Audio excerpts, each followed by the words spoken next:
Last year I read 257 books, and I'm going to tell you how, so you can dramatically increase the number of books you read too. Other videos on this topic say things like, read multiple books at once so you've always got something that appeals to your mood. Do you think you could just turn my page? DNF books that you're not enjoying.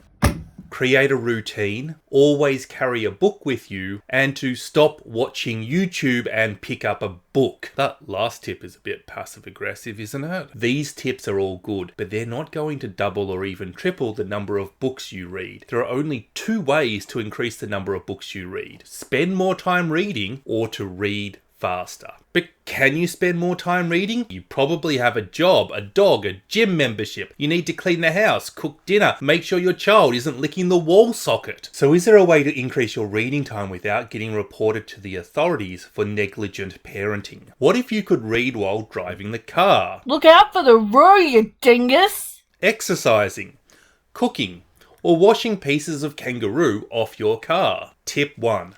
Listen to audiobooks. What's that, Skippy? Motor vehicle users that read audiobooks while driving instead of physical books are 97% less likely to hit wildlife. If you spend 20 minutes driving to work, 20 minutes driving home, 30 minutes exercising, 30 minutes cooking, and 20 minutes tidying up every day, that's 2 hours a day you could be listening to audiobooks without changing your life. The average audiobook is about 7 hours, and that means you're going to finish an average of 2 audiobooks a week or 100 audiobooks a year. Now, there are a few common objections to audiobooks. 100 audiobooks are going to be expensive. 100 audiobooks is not going to cost you anything more than 100 physical books. But I have made a whole video about the multiple ways you can get free and inexpensive audiobooks and why you shouldn't use Audible. Link is in the description. But audiobooks aren't reading. Firstly, some very smart scientists with some kind of brain scanning machine type thing measured brain activities while people read physical and audiobooks and found out the brain activity doesn't change. And secondly, who cares? Look, I get it. We all like to snuggle up under a warm blanket on a cold day and read, or chill out with a book and a cold drink on a hot day. But you can still do that. What I'm suggesting you do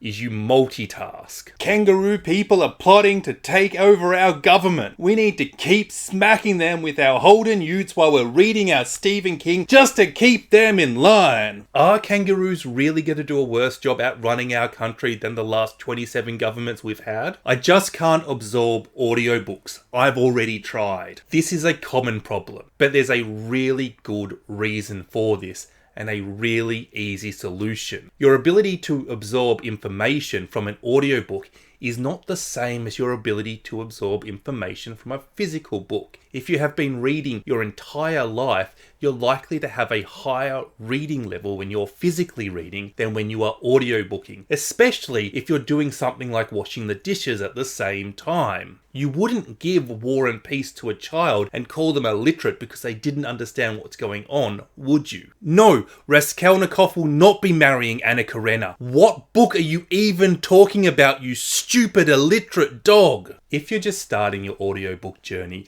I really recommend you consider reading memoirs, non-fiction, or something aimed at a younger audience until you feel more comfortable. Non-fiction is particularly good because it's often written in a way our brains are wired, making it easy to absorb information, while memoirs are often aimed at people who don't read a lot and are often super accessible. Another tactic that works really well is to reread a favourite book, something you're already familiar with. You will soon build this skill and be able to read anything you want. Scott, didn't you say something about reading faster? I did. Did you know with audiobooks you can change the speed you read at? Most audiobooks are read at quite a slow pace, often much slower than you or I would read the physical book. Audiobook narrators are often encouraged to slow down in order to better enunciate their words and increase clarity. So you often need to speed up most audiobooks just to get to a normal talking speed. Most audiobook apps will let you increase the speed you listen to all the way up to times 3.0, which might seem abnormally fast and impossible to understand. Fast or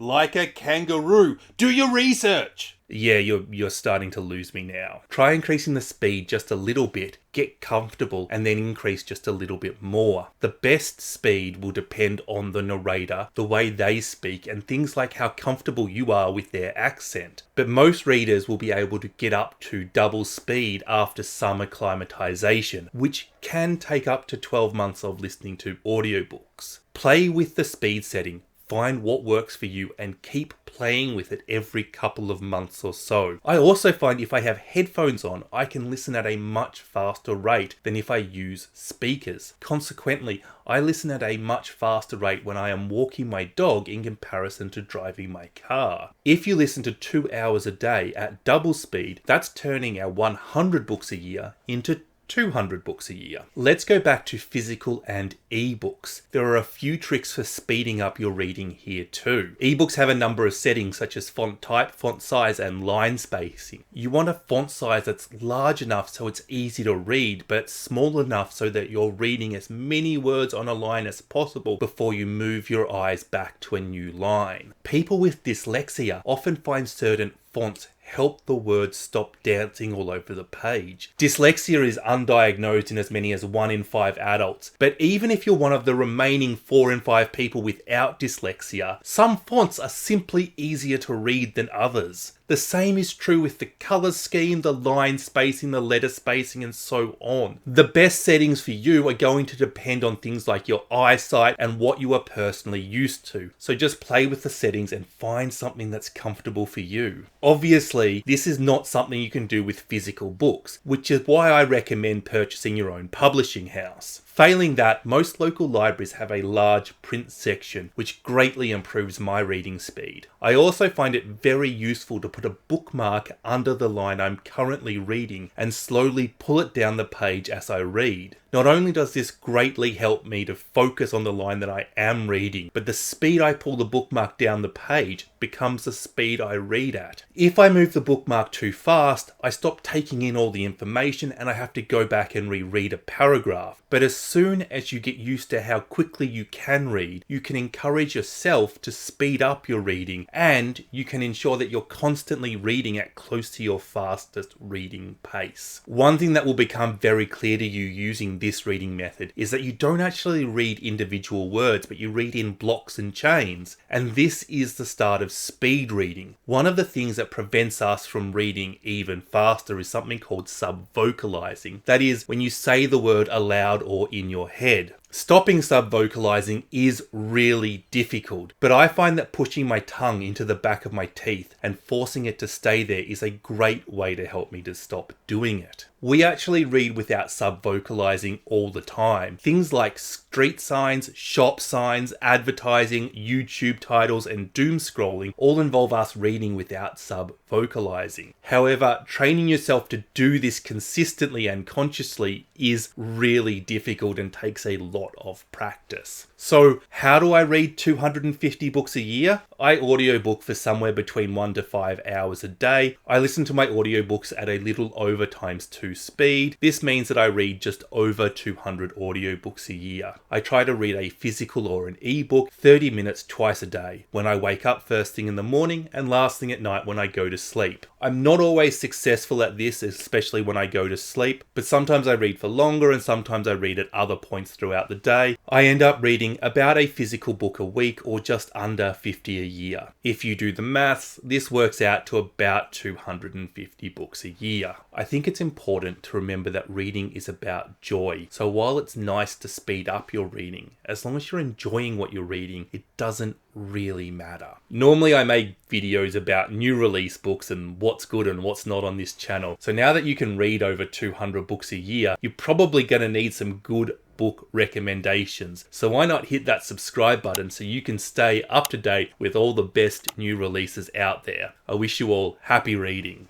Bye bye. This video was paid for and endorsed by the Kangaroos for Canberra Party.